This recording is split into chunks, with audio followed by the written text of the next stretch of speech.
Bonjour l'Afrique, bonjour les Africains, messieurs, dames, bonjour et bienvenue à votre émission Regard sur l'avenir.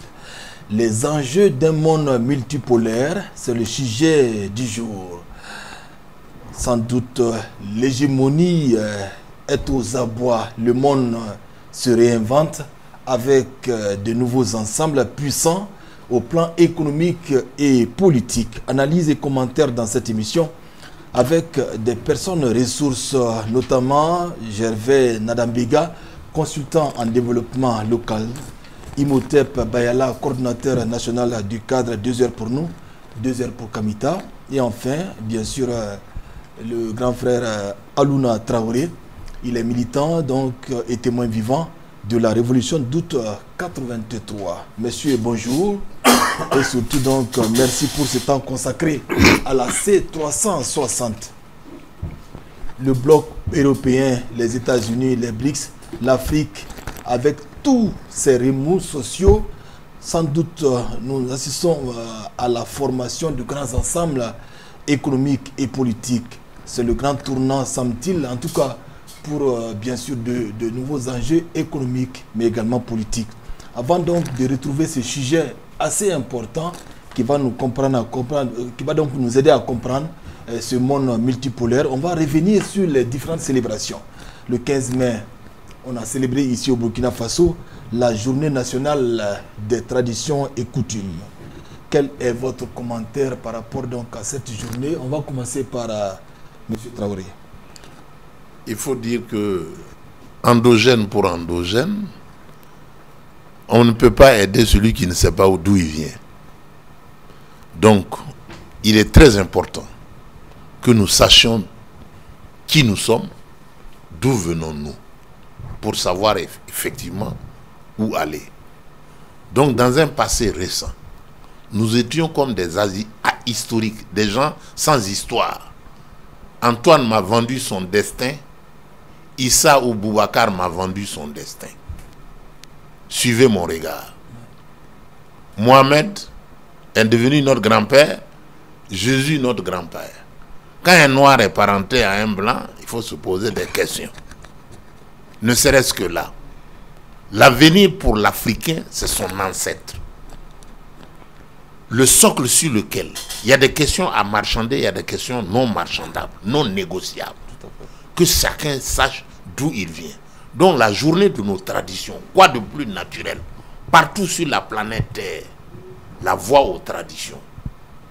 Il y a des gens qui ont des traditions et d'autres n'en ont pas.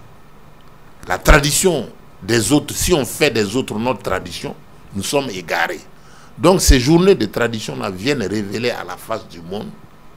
Nous nous célébrons en disant aujourd'hui, libre cours à nos traditions. Voilà ce que nous sommes sur la planète Terre. Voilà nos croyances. Voilà ce en quoi nous rêvons, nos rêves.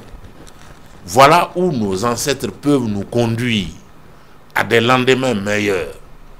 Bon, pour la petite histoire, le Dieu rôtisseur n'existe pas en Afrique. Dieu, selon la cosmogonie des Noirs, ne brûle pas, il ne tue pas. Nous allons chez nos ancêtres. Quand un noir meurt, il ne va ni au paradis ni en enfer. Ce n'est pas une nouvelle religion, c'est dans la cosmogonie des nègres. Toutes les religions des noirs professent que vous allez retrouver vos pères et arrière-grands-pères. Et tout ce que vous faites sur la terre, ils sont comptables de ce que vous faites. Donc jamais on ne va brûler quelqu'un pour ce qu'il aura passé sur la terre. Donc, à ce niveau, les autres peuples de la sauvagerie et de la mesquinerie, Dieu a bien fait de faire des religions révélées à leur niveau. Est-ce que vous savez pourquoi? Simplement parce que l'arabe, pris à l'état nature, est extrêmement dangereux. Il a besoin d'une religion pour être humain. De l'autre côté, les religions dites chrétiennes, judéo-chrétiennes, ont besoin de religion pour venir à l'humanité. Dieu est juste et bon. Partout, il a créé où les gens ont besoin de religion, il leur a apporté la religion. Où les gens n'en ont pas besoin, nous les Noirs, nous n'avons pas besoin de religion, puisque nous sommes nous-mêmes. Et c'est l'humanité. Aujourd'hui, les temps présents parlent de l'humanité du nègre, sa bonté, sa générosité. Toutes les religions sont parties du socle de chez le noir. Je ne suis pas en train de professer dans le désert, mais les autres ont besoin de religion pour être des humains. L'Africain n'a pas besoin de religion pour être ce qu'il est. C'est là toute la différence. Donc encore une fois, avec tout le respect que j'ai pour toutes les religions qui sont là, nous effectivement, les journées de nos traditions nous révèlent à la face du monde d'où nous venons et où nous allons. Nous sommes venus de nos ancêtres et nous allons à nos ancêtres. C'est pas plus compliqué que ça. Un choix assumé. Un choix assumé. Il faut partout. Le Chinois parle de ses arrière-grands-pères, mais autoriser le noir à parler de ses arrière-grands-pères. L'arabe parle de ses arrière-grands-pères, mais nous également on ne fait pas mieux. Mais nous sommes avant eux. Nous on n'a pas besoin de religion. Donc si le jour où l'Afrique s'éveillera à cette façon de voir, nous aurons fait un grand pas. Puisque les autres ont abusé de nous. Malgré le forcing, la vérité est en train de renaître et que le noir s'assume. Nos traditions restent, malgré tout, on dit quand vous grattez partout, vous retrouvez nos traditions.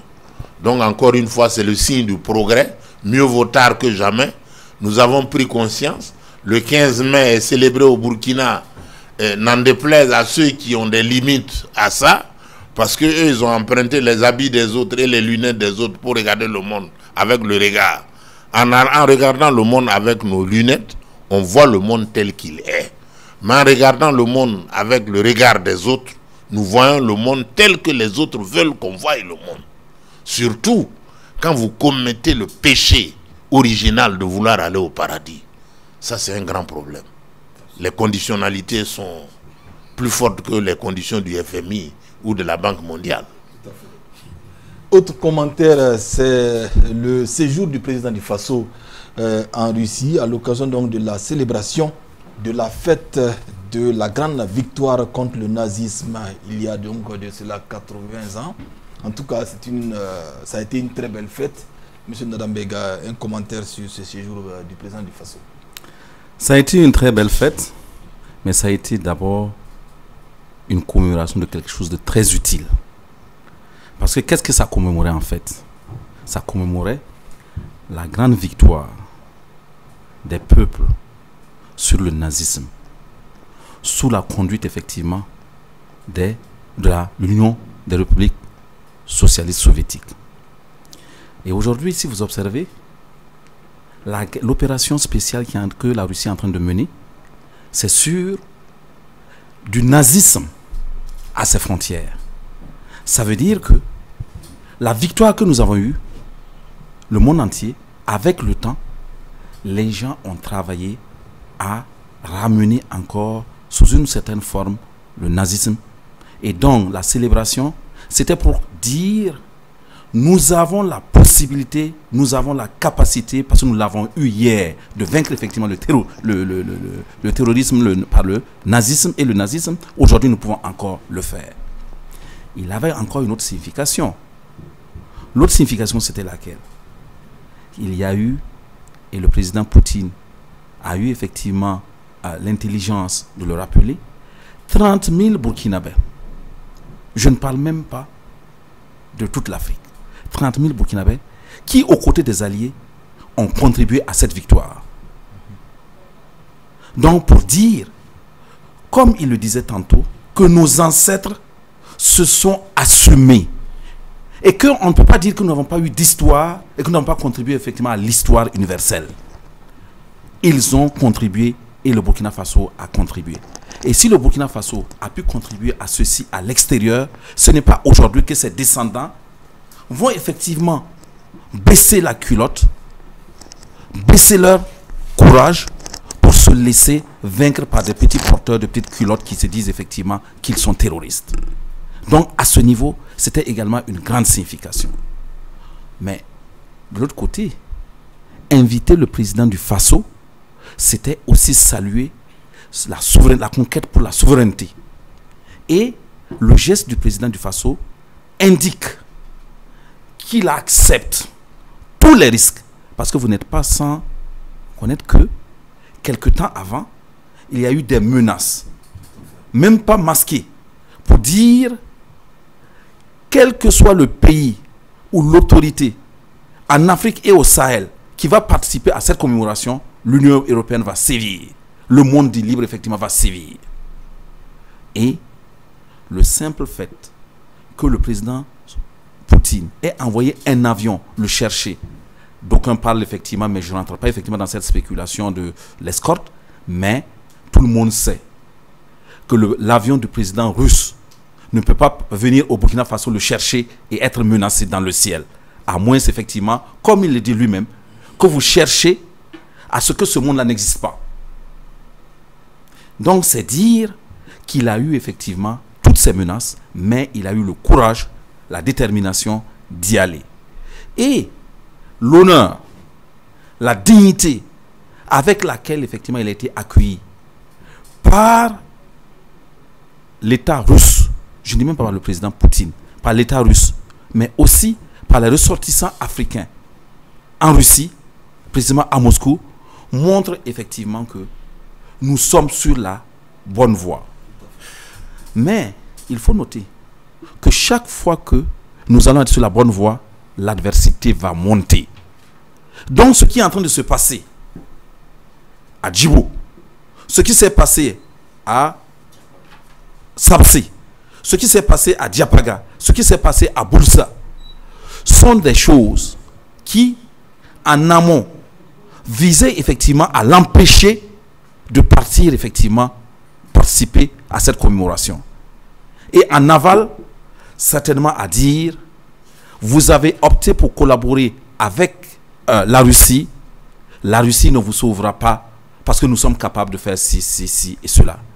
Mais il est important de faire observer effectivement au peuple burkinabé, au peuple de l'AES et aux États africains épris de justice, d'envie de combattre pour la souveraineté, qu'en fait, tant que nous allons monter vers l'apogée de la lutte terroriste, et nous sommes en train d'y arriver, ils vont coaliser avec effectivement des lâches, des collabos pour nous arrêter. Mais c'est l'apogée. Et ça ne va connaître effectivement que la chute.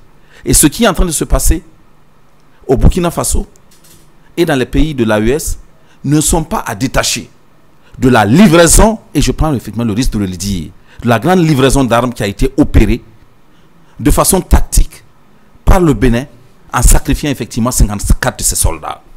Parce que tout ce qui est en train de se faire, si vous observez, c'est sur la base effectivement de ce nouvel appui que ces terroristes-là ont eu. Donc pour revenir à la commémoration, elle pourrait faire l'objet d'une émission entière. Donc si on veut faire seulement une entrée, il faut rappeler effectivement qu'il faut d'abord saluer le président du Faso pour le courage qu'il a eu d'affirmer effectivement la conquête de la souveraineté contre toutes les adversités. Absolument. Et on ne peut pas finir sans rappeler ce qu'il a dit. Parce qu'il y a beaucoup de critiques de nos adversaires. Et il a rappelé là-bas qu'il n'est pas allé pour la mendicité. Non, il est allé parce qu'il y a une communauté de vœux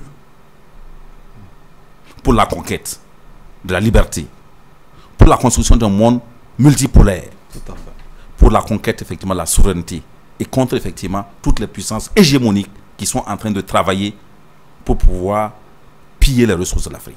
D'accord. Monsieur Bayela, rapidement donc les grands enseignements de ce séjour présidentiel à Moscou. Oui, je pense que vous allez me permettre en tant que 15méiste de quand même dire un petit mot sur cette journée des us et coutumes. Je pense qu'elle vient donner de la pertinence et de la cohérence à l'action gouvernementale portée par le camarade président Ibrahim Traoré d'aller vers la souveraineté. Et je pense que cette journée, au-delà de son caractère symbolique, traduit la profondeur de la compréhension d'un combat de libération.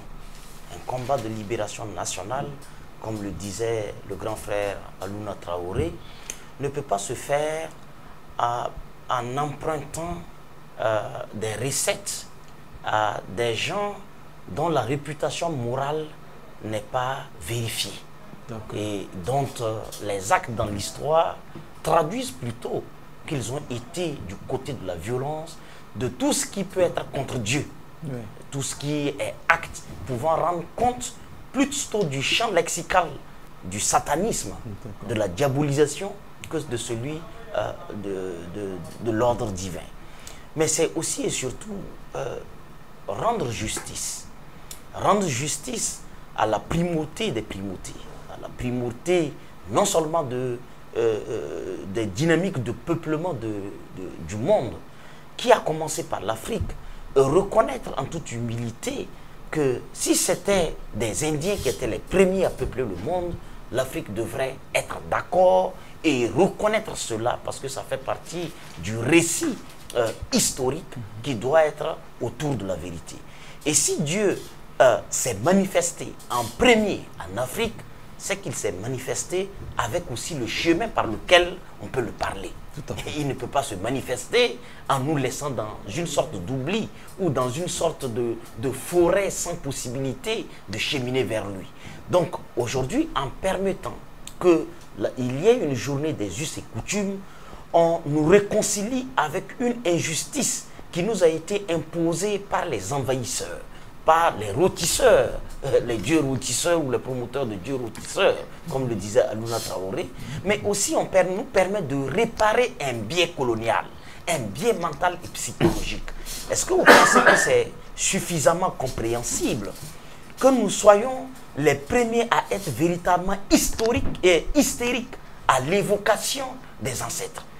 Nous sommes le seul, c'est une maladie mentale chronique dont nous souffrons. Quant à l'évocation, par exemple, de notre village, à l'évocation des recettes et des savoirs liés à notre héritage ancestral, à l'évocation des figures fortes de notre héritage en tant que peuple noir, alors que tout le reste du monde fait fonctionner leur capacité à mémoriser leurs pas, à mémoriser leurs actes. Et nous partons dans leur musée, nous voyons comment ils travaillent à conserver et à préserver la mémoire. Et pendant que nous admirons leur musée, nous admirons leur force de captation de la mémoire, nous avons du mépris pour notre mémoire. Nous la jetons à peine encore active à la poubelle alors qu'elle est tout à fait fonctionnelle. Je pense qu'au-delà des aspects culturels, c'est aussi nous permettre de tirer grand profit de cet héritage, parce que si nous bâtissons sur ce que nos pères ont laissé, notre développement aura une originalité, mais sera un apport au développement universel.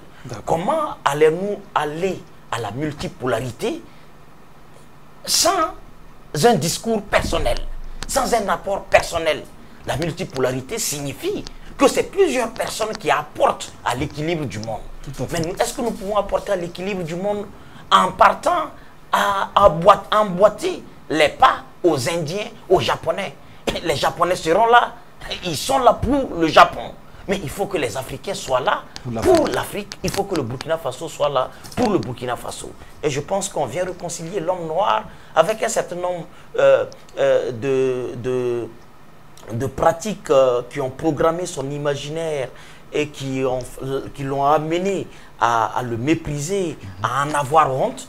Désormais, plus personne n'a honte. Et je profite aussi de remercier les ancêtres qui ont entendu nos supplications de paix et qui, par les signes astraux, nous ont gratifiés d'une pluie bienfaisante sur la totalité du territoire national, comme pour dire en signe indien qu'ils sont sensibles à nos prières. Absolument. Enfin, ils sont sensibles à nos prières.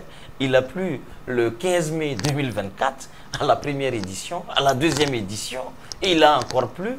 Et voyez-vous ce que ça offre comme climat hein, à tout le monde, que vous soyez musulman, vous soyez chrétien, vous soyez animiste.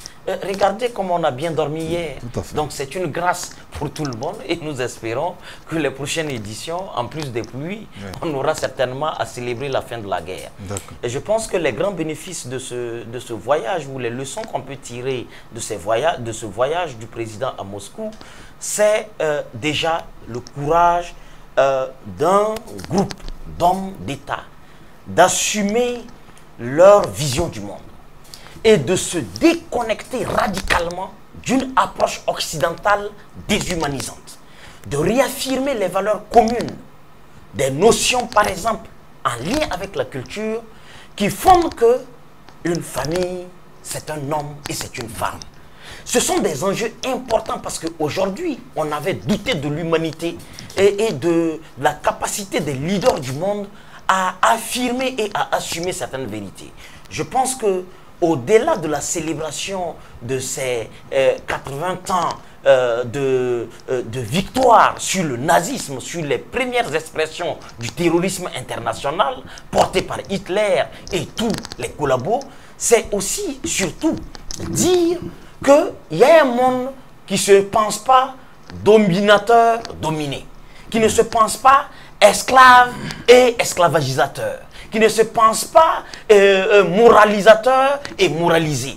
Il y a un monde d'égal respect.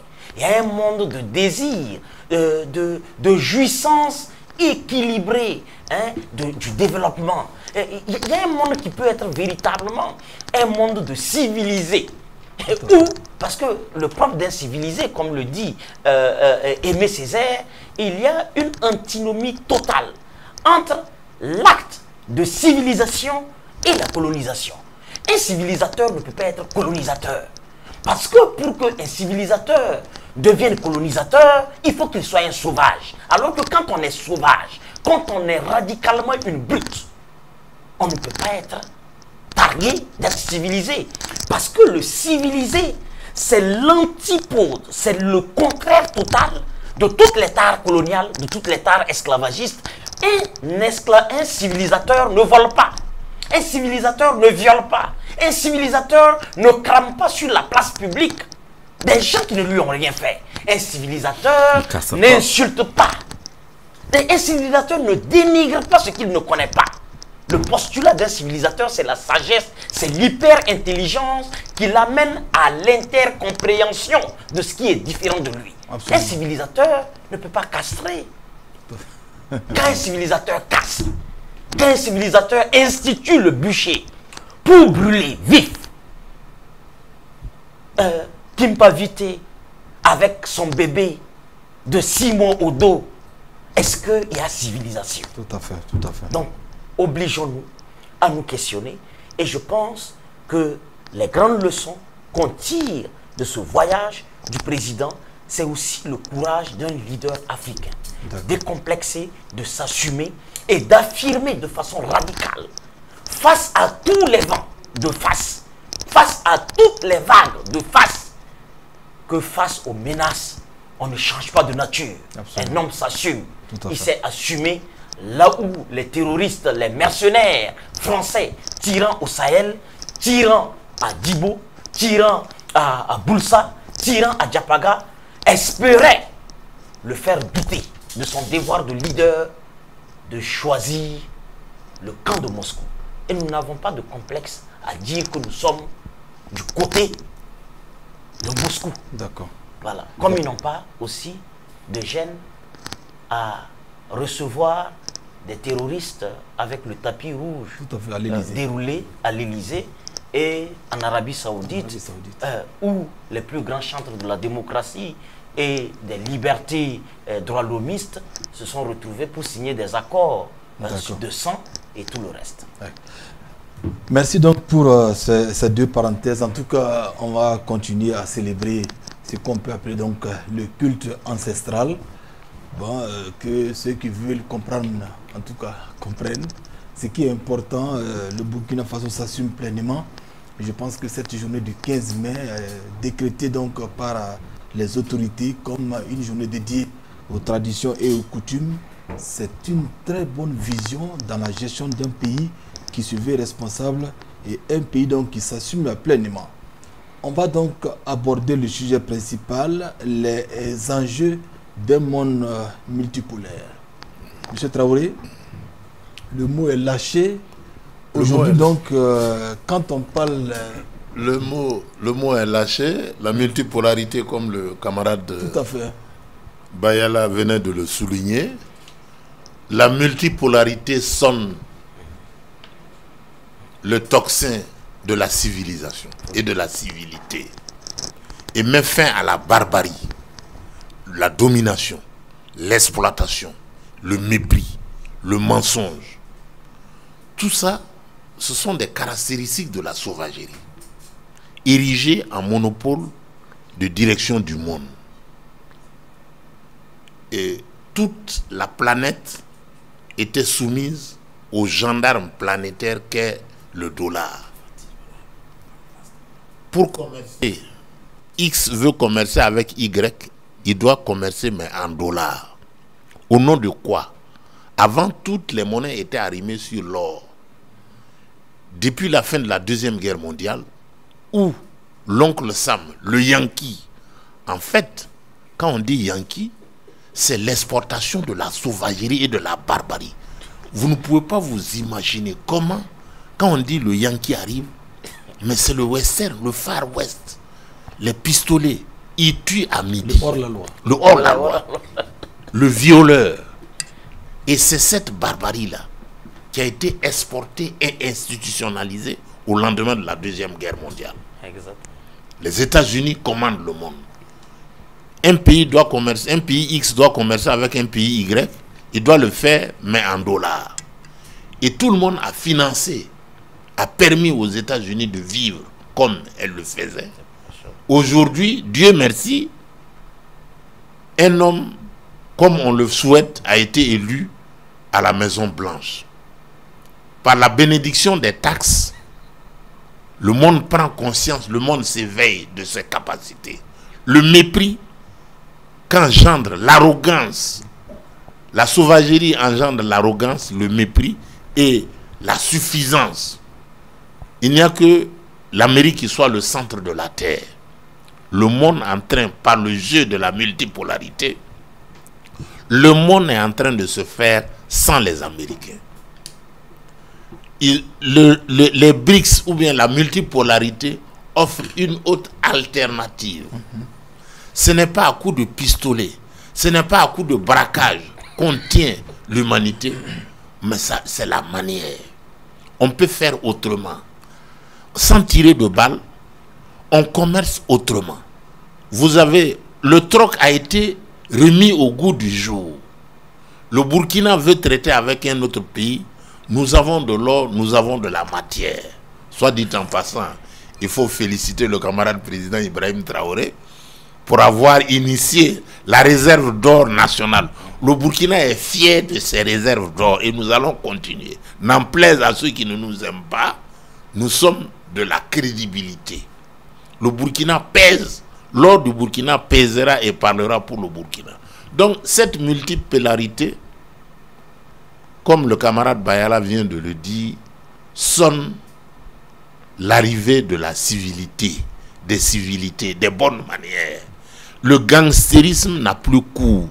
Les sanctions n'ont plus cours. Comment? En plein 21e siècle, du fait de certains rapports politiques, on braque les avoirs russes en Occident. Quelle honte! Ils n'ont même pas honte. Donc, concrètement, la multipolarité que les puissances du jour, l'Occident collectif, ne peut pas se regarder dans le miroir parce qu'on parle de civilité. Et ils ne sont pas civilisés. N'ayons pas peur des mots. Le narratif hier, quand il disait qu'il fallait nous apporter l'histoire et la civilité et la démocratie, toutes ces valeurs-là sont devenues désuètes aujourd'hui. Le monde s'éveille à une autre dimension, à une autre humanité. Nous, nous sommes des humains. L'homme n'a pas besoin de coucher avec un autre homme. Un homme, c'est fait pour une femme. C'est l'ABCD. Les autres ont tellement avancé dans la sauvagerie qu'ils veulent créer de nouveaux êtres. On ne peut pas refaire l'histoire. Mais c'est honteux. C'est déshumanisant. Donc la multipolarité, que les puissances du jour le veuillent ou pas, le monde sera dédollarisé. Le monde est en marche.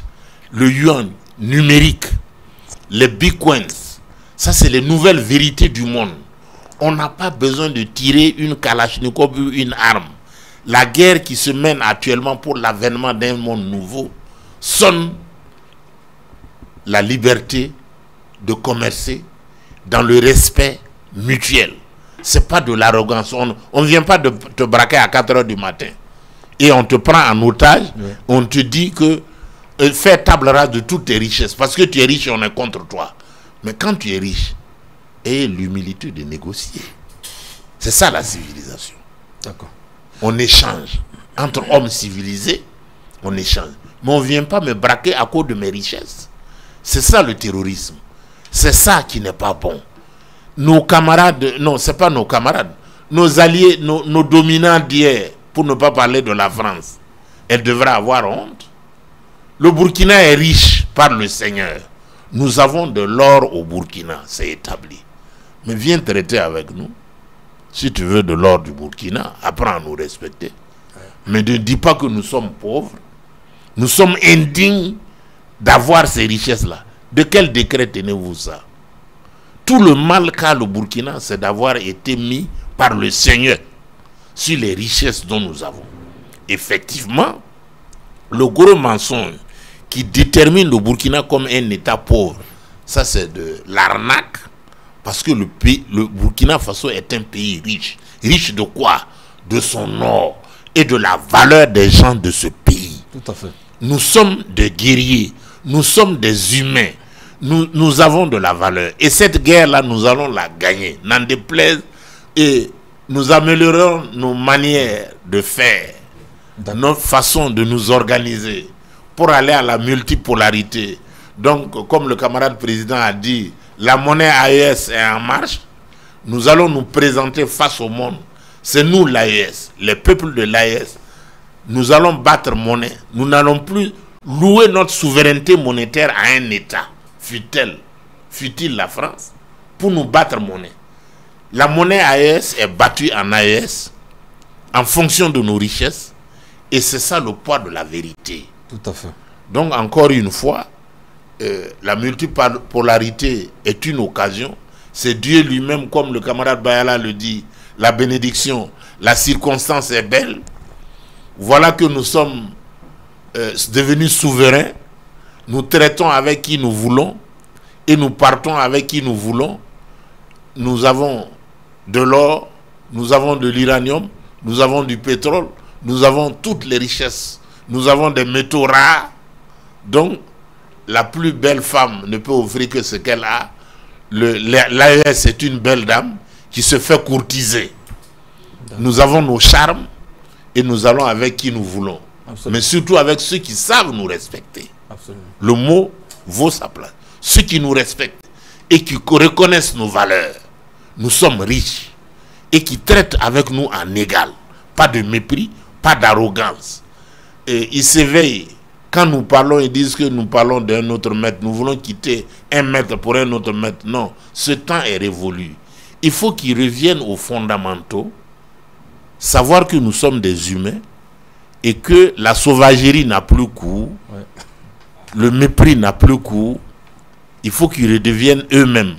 Comme eux, ils sont arrogants. Ils se sont mis à des niveaux où ils ne sont jamais. Nous, nous sommes des humains, nous traitons avec des humains. Tant qu'ils ne sont pas éligibles à l'humanité, nous ne pouvons pas traiter avec eux. Absolument. Donc, c'est de bonne guerre. Absolument. La multipolarité est une opportunité pour les États de l'AES. Monsieur Nadambega, est-ce que l'équilibre du monde se joue par là? Oui, d'abord, je pense que pour la grande majorité de ceux qui nous écoutent, peut-être qu'il faut dire c'est quoi effectivement le monde unipolaire, le monde multipolaire. Parce que autour de la table ici, on est vraiment au-dessus et il faut... En fait, il faut se dire que c'est simplement la dynamique des relations internationales avec effectivement ses implications au plan géopolitique, au plan de la gestion de la sécurité du monde, au plan de la gestion de la monnaie dans le monde, au plan de la gestion de l'économie et du culturel dans le monde. Et ainsi perçu, on définit effectivement qu'il est uni, qu'il est bi comme il a été à un certain moment de l'histoire après avoir vaincu le nazisme et que l'on a fêté le 9 mai, et qu'il a été après avec la constitution des différents groupes de puissance par la suite, G8, OTAN, BRICS, etc. Ceci dit, c'est anachronique, vraiment. Quand vous regardez et vous cherchez à comprendre pourquoi la Russie a conduit le monde entier pour la victoire sur le nazisme, c'est parce que Hitler a voulu conduire le monde de façon unipolaire, allemande, en partant effectivement de la pensée unique et de la race unique, la race aryenne. Ça a donc paniqué effectivement tout le monde, incluant ceux aujourd'hui qui prônent effectivement cela. Très stratégiquement, ils ont trompé le monde en copiant, mais en gardant sous boisseau ce plan de Hitler que personne ne pouvait douter que c'était leur propre plan, pour avoir la puissance, la détermination et l'esprit de sacrifice de la Russie, qui a perdu près de 26 millions de sa population en soldats, sans compter les ressources, pour vaincre effectivement cette ambition unipolaire, pour au lendemain se remettre effectivement dans une situation où, je ne vais pas revenir dessus, comme le grand camarade Adoul l'a dit, revenir à la pratique de leurs grands-parents, dans la conduite effectivement sous la puissance du Colt, pour construire un monde unipolaire américain. Et c'est en ce sens qu'il faut comprendre qu'ils aient réussi à se faire appeler à un moment donné les gendarmes du monde. Et en gendarme du monde, comment on comprend effectivement le gendarme du monde? Si c'était un gendarme, comme on le définit, nos braves gendarmes ici, qui sont des auxiliaires de justice pour combattre effectivement, travailler à ce qu'il y ait équité, justice, etc. Mais ce n'était pas le cas. C'était pour faire marcher le monde à leur pas. Quand je prends des éléments récents pour le camp, effectivement, le président Trump sort et dit le canal, nous allons effectivement le rebaptiser. Le nom, c'est des attitudes, effectivement, d'un gendarme dans un contexte unipolaire.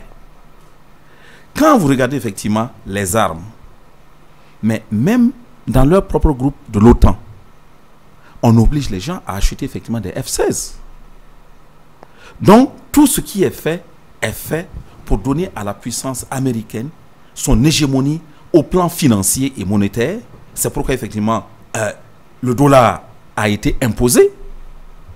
Sur le plan effectivement de la diplomatie dans le monde, c'est pourquoi aux Nations Unies, ils décident effectivement de financer pour pouvoir dicter.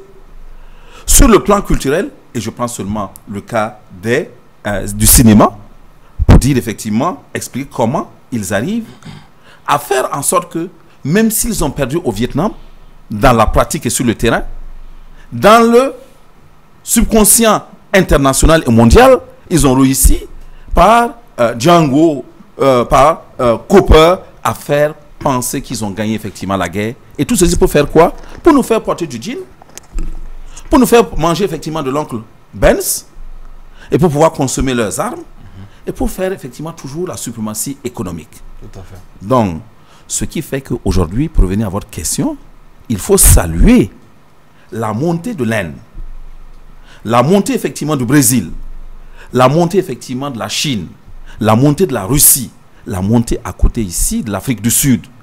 Et c'est ouvert. Et aujourd'hui, le combat de la souveraineté de l'AES, qui est en train de vouloir effectivement observer ce qui est en train de se faire, mais adhérer au groupe qui avance avec la souveraineté. Et c'est ce partage de pouvoir, c'est cette exigence de dignité et d'honneur dans les échanges, ce droit que nos États veulent se donner dans le choix de leurs partenaires, dans le sens de la diversité, contre effectivement le monopole que certains États, sous le fait effectivement, et pour la raison qu'ils nous ont colonisés, pensent effectivement que nous sommes leur chose, nous sommes leur machin. Rappelez-vous des confidences que le président Goïta a dit. Lorsqu'effectivement ils se sont soulevés pour dire non, nous ne pouvons pas continuer dans la bêtise, nous ne pouvons pas continuer dans la soumission, nous ne pouvons pas continuer effectivement dans l'objectivité, c'est-à-dire nous transformer en objet. Nous allons effectivement choisir qui nous gouverne, nous allons choisir notre gouvernement, nous allons choisir effectivement nos leaders. Ils ont dit non, écoutez, si vous voulez que la CEDEAO vous laisse libre, il y a un tel et un tel qu'il faut placer. Il n'y a pas de moment où vous les placez. Non. C'est contre tout cela. Et c'est pour le souci, la capacité d'utiliser nos ressources pour nos populations et les amener à avoir des abris décents. Les amener effectivement à résoudre le problème de la faim et de la soif. Les amener effectivement à pouvoir valoriser leur propre culture, la culture que nous a transmise nos ancêtres, que ce combat est mené. Et le multipartisme devient le moyen et le fruit. Il devient le moyen parce qu'il faut que nous passions effectivement par ces associations, par cette diplomatie pour pouvoir casser l'unipolarité. Mais il devient le fruit parce que dans un monde multipolaire, nous pouvons faire, ce n'est que dans un monde multipolaire que nous pouvons faire valoir nos droits, que nous pouvons faire valoir notre souveraineté, que nous pouvons faire valoir nos cultures. Et sans nos cultures, nous ne sommes rien. Absolument. Monsieur Bayala, il faut s'assumer pleinement. Oui. Quand on recherche donc la souveraineté, il faut être responsable et il faut s'assumer. Je pense que le Burkina Faso l'a bien compris. Nous sommes engagés dans cette bonne dynamique. Est-ce que vous pensez que c'est la même dynamique sur le continent africain? Parce que quand on parle de multipolarité, les Indiens, les Arabes, les Américains, chacun cherche donc à se blottir quelque part. Et l'Afrique dans tout ça? Oui, j'avoue que c'est avec beaucoup de tristesse que le constat est fait auprès de la majorité des nations africaines qu'elles manquent d'ambition. Ce sont des nations qui refusent la volonté de puissance, le respect international. Regardez juste à côté, quand des pays continuent de servir de base arrière à l'hégémonie occidentale, à l'unipolarité. Voyez-vous, un laquais du colonialisme comme Talon est un adversaire coriace, et bon, il se veut ainsi du multicentrisme, parce que dans leur imaginaire caduc, en tant que tristement chef d'État au devant du destin précieux de ces populations qui attendent d'être émancipées, qui attendent d'être relevées parce qu'elles sont couchées, elles sont épiétinées, elles sont écrasées. Il y a des chefs d'État qui, par la tragédie de la manipulation électorale, par la tragédie de la démocratie néolibérale, favorisant la corruption, le vol, le hold-up électoral, installe à la tête de ces nations sacrées-là des pantins du colonialisme, des poupettes, des white poupettes, des traîtres à la mémoire des intérêts stratégiques de leur peuple.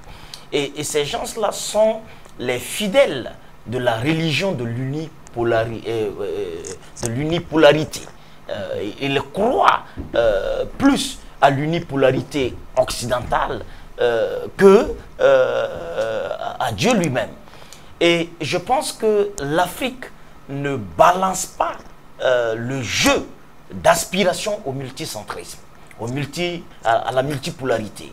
Comme par exemple, on l'observe dans le Moyen-Orient, on l'observe en Asie de l'Est, on l'observe dans le bloc de l'Est de façon globale, dans les pays asiatiques et tout le reste. Aujourd'hui, un pays comme le Pakistan nous a montré et nous a démontré que ni la taille d'un pays ne devrait le prédisposer naturellement à des ambitions de grandeur consacrée, ni par sa grandeur, ni sa petitesse ne lui met dans une prison de petite nation.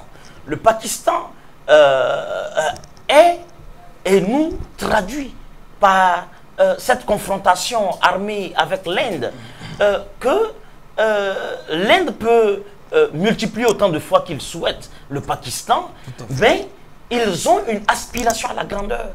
Ils ont un désir d'affirmation de leur volonté de puissance. Ils l'ont démontré en déchiquetant les rafales en carton que Paris a vendu au Premier ministre indien. Et je pense que certainement ils sont en train, le Premier ministre indien en ce moment est en train de revoir sa coopération militaire stratégique, et certainement il va se retourner vers le Pakistan. Il n'a que ses yeux pour pleurer. Il n'a que ses yeux pour pleurer.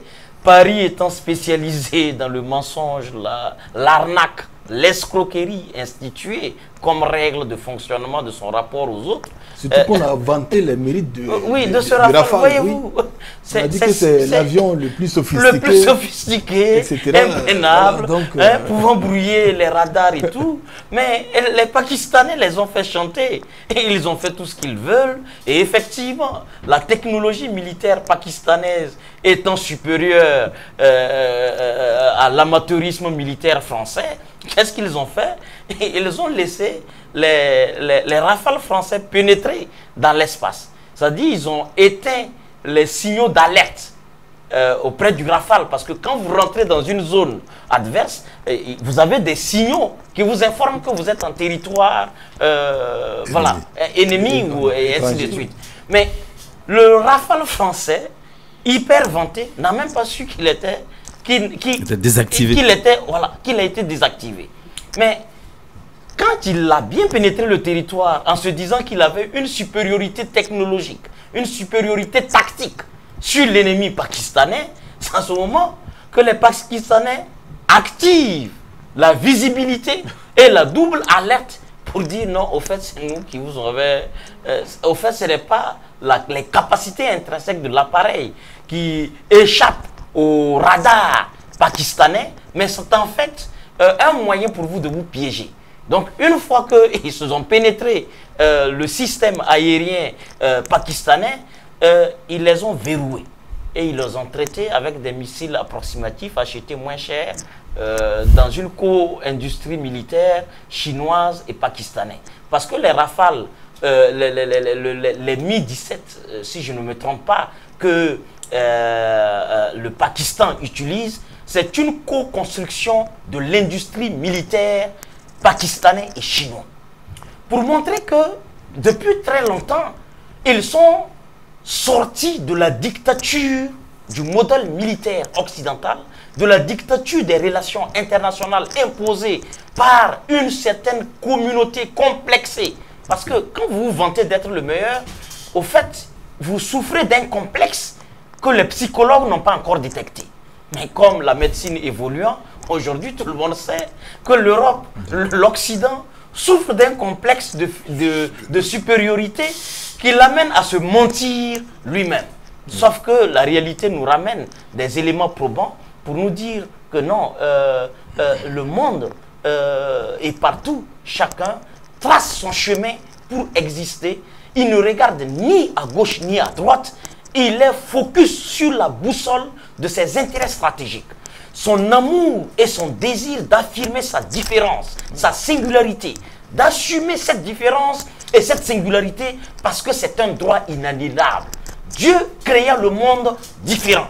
Et nous devons et nous avons le devoir, au nom de sa divinité, de consacrer la différence, mais pas une différence qui nous divise, mais une différence qui nous enrichit, une différence qui nous rapproche, une différence qui nous incite à la curiosité et à la découverte de l'autre. Si le monde est unipolaire, c'est une pauvreté de l'imaginaire collectif mondial. Oui. Et je pense, comme Joseph Kizerbo nous le dit, c'est nos singularités riches, c'est nos diversités riches qui doivent constituer le panier de la mondialisation. La mondialisation ne saurait être un panier contenant uniquement des produits manufacturés d'Amérique. Le panier de la mondialisation ne saurait être constitué que de valeurs françaises. Le panier de la mondialisation ne pourra être constitué que de la monnaie, de la dictature du dollar. Le dollar ne peut pas prendre le monopole et piéger toutes les autres économies du monde. Un peu de justice. Absolument. Et disons-nous, si, comme le disait le grand frère Nadambega, nous avons lutté contre quoi en 1945? Contre le désir d'un monde unilatéral. Tout à fait. Mais comment se fait-il que ceux-mêmes qui disent avoir combattu les folies hitlériennes se retrouvent aujourd'hui à nous inviter à une forme de soumission à un ordre préécrit, préélaboré par un groupuscule de personnes relevant uniquement que de leurs intérêts stratégiques propres à eux? Tout à fait. Alors, si on veut que le monde soit réellement démocratique et que les droits des peuples soient consacrés, eh bien, qu'ils se conforment à la démocratie qui se veut comme une participation de toutes les entités qui animent la vie mondiale. La vie mondiale ne peut pas être animée par les humeurs de Washington, surtout qu'en ce moment même, ils sont au Qatar, après avoir été à Riyad et avoir reçu les mains ensanglantées du terroriste international encore frais de la Syrie, à qui désormais, non seulement on lève les sanctions de sa tête qui était mise à prix, et on signe des accords mirobolants avec l'Arabie Saoudite qui est présentée comme un pays qui applique la peine de mort par le sabre. Mais ça n'a pas empêché Trump de signer à hauteur de plus de 700 millions de dollars des marchés. Et aujourd'hui encore, ils vont signer au Qatar. Qu'est-ce que ça nous dit? Ça nous dit que Ibrahim Traoré, Assimi Goïta, le général Tchiani sont dans leur droit et leur devoir le plus absolu de tracer la destinée de notre peuple, de l'assumer, quitte à ce que les prophètes de l'Apocalypse chantent ce qu'ils veulent. Merci beaucoup pour ces analyses. Nous sommes à la fin, en tout cas, du temps imparti. La semaine prochaine, on va donc se retrouver pour sans doute parler d'autres thématiques. Il y en a beaucoup. Le Burkina Faso est un pays en construction, car aujourd'hui, donc, les dynamiques, que ce soit en ville et en campagne, c'est vraiment assumer pleinement notre souveraineté et donc nous lancer sur le chemin du développement. On va saluer donc du passage tous les paysans qui sont dans les champs avec ces bonnes pluies. Oui. Déjà, je pense que dans certaines régions, donc, on a commencé à s'aimer. Dans d'autres, ils vont bien labourer. Que Dieu fasse que cette saison donc, soit une très belle saison pour tout le monde, pour tous les Burkinabés. Inch'Allah, donc, la semaine prochaine, on va se retrouver. Ces programmes sont à revoir donc sur Facebook, YouTube, TikTok, WhatsApp et Twitter. Portez-vous bien sur la C360. Merci.